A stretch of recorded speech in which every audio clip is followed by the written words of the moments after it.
This video is going to talk about how to balance success, ambition, and contentment. I'm going to read a scripture to you that's going to knock you on your behind and reset the things in your life to allow you to balance both.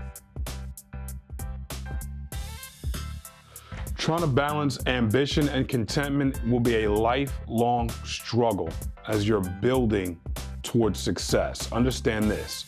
As you're having great success, you want to keep having great success. If you have success long term, you're going to want to, some people want to find a place of contentment. Some people want to find a place of contentment early and maybe never get to success. This is a delicate balance that we all deal with as entrepreneurs, but I need you to understand this. I've never seen stagnation like a successful entrepreneur. See, what we try to do as entrepreneurs, most of the entrepreneurs that I talk to try to get the business to a place where they can coast. I've never seen coast for long periods of time. I might seen coast for an afternoon. I might seen coast for a 10-day trip to Italy, but coast for the rest of your life? Really? Because at the end of the day, it's like a fireplace.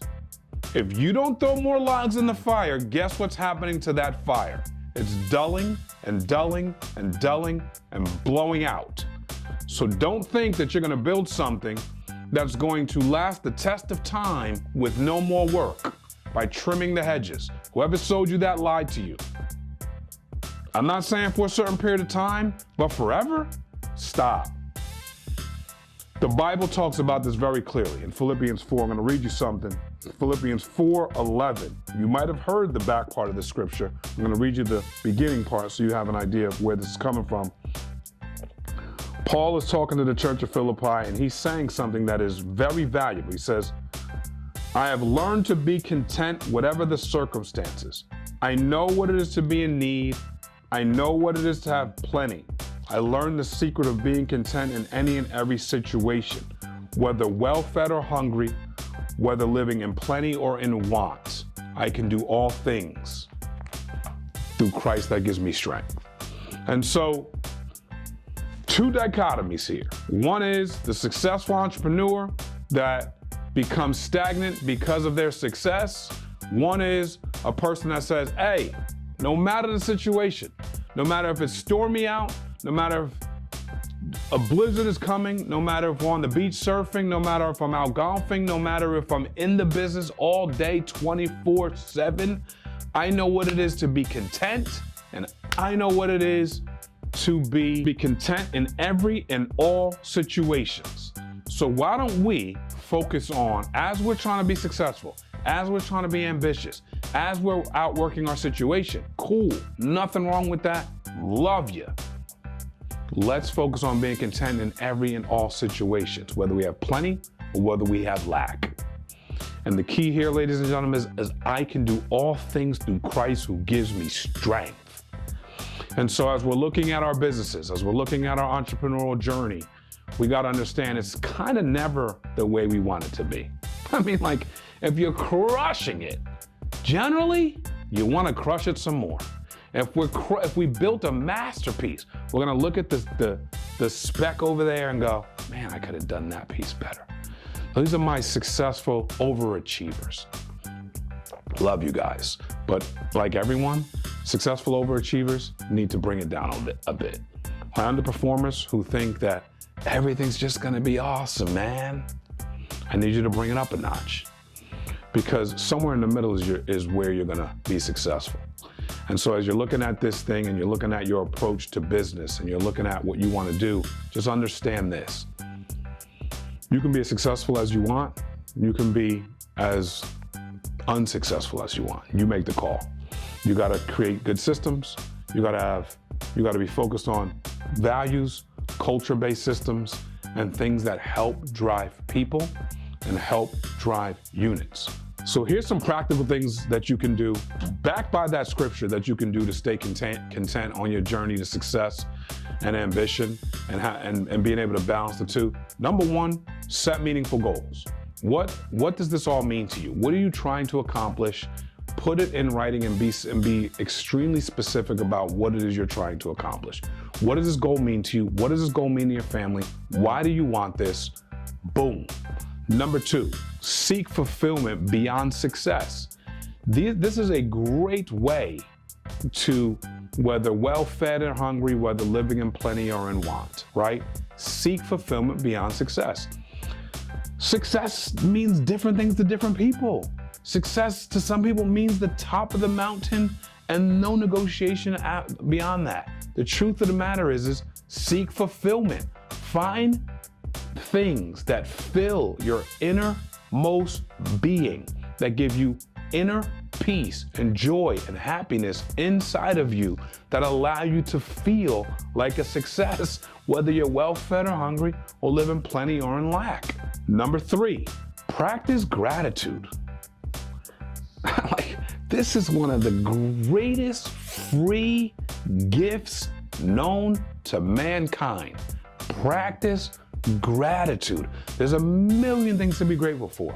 We, including myself at times, focus on the things that bog us down and make us unhappy and make us ungrateful and make us unhappy. And let's focus on gratitude. I woke up this morning, I have air in my lungs. My kids are doing sports that they like. My spouse and I are able to look each other in the eyes and say we love each other. We have a roof over our head. We're gonna eat 3 squares today. We're gonna go into the office, and although everything's not gonna go the way we want it to go today, we're gonna win the day. We're gonna believe for great things. Just gratitude. Just thoughts of gratefulness, thoughts of gratitude. It's gonna help you so much on your journey. Number 4, you're gonna have to do whether you like it or not. Set boundaries. Now, that means a lot of different things to a lot of different people. I'm just gonna give you a few examples. You need to set boundaries from the family and friends that wanna pull you down like a crab in a barrel because they don't have the dreams you have, they don't have the visions you have, they don't have the aspirations you have. Like, talking to those people too long is going to stagnate you and it's going to make you miserable. I heard something very recently that says, the people closest to you, the people that you give your love to the most, are the ones that know how to pierce that love the best. And those are the people you're vulnerable with, you put your guard down with. Those are parents, brothers and sisters, cousins, spouses. I mean, I'm not saying all of these people are bad or bad for you. I'm not. I'm saying that you got to kind of figure out where people are for you and people are not. And the people that aren't, or the people that are looking to drain your energy, suck you dry. How are you going to operate optimally with that? That drives me bananas. It's got to drive you crazy. But if you don't set the boundaries, now let me help you out. When you start setting boundaries, it's uncomfortable. It's uncomfortable for you. It's uncomfortable for them. But if you keep the boundary good, they start to understand where the lines are. If you keep moving it all around, you didn't set any boundaries. If you keep that boundary good, the people start to understand where the lines are. And most people won't try to violate your constitution if you set the boundary strong enough, long enough. You'll be good. So make sure you're keeping the toxicity away, you're keeping the freaking negativity out. Who wants to deal with that crap? You're trying to be successful and you're trying to build, joy in your life. You can't have that. And number 5, you want to celebrate milestones. Listen, when I first got in the mortgage business and I started having successful months, every single month I'd buy myself a gift. I'd put a cash limit on it. I'd buy myself something that I wanted. And it was my way of saying, great month.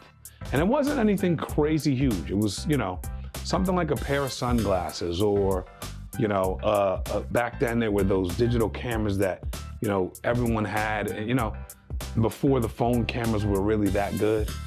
And so you just start to celebrate little milestones. One of the things my wife and I did when I got into the insurance business and we started to have some success is we started expanding our date nights.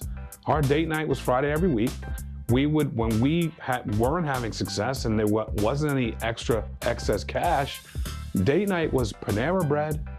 It was back in the day, you'd go to the supermarket, you'd go to this thing called Redbox, and you'd rent a DVD from it.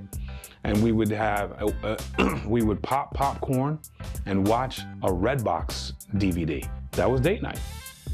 As we started to make a little more, we started to book nicer places more consistently. Maybe once a month we do something like P.F. Chang's. Then we started booking stuff like that more consistently. As we had more success, we started elevating some of the restaurants we go to. It's our date night, it's once a week. It is what it is. We wanted to order from the left side of the menu, not the right side of the menu, because for too long we were ordering from the right side of the menu. We wanted to start ordering from the left side of the menu. So with some things that we did, find your thing that you can do to celebrate milestones along the way to success. It could be a vacation.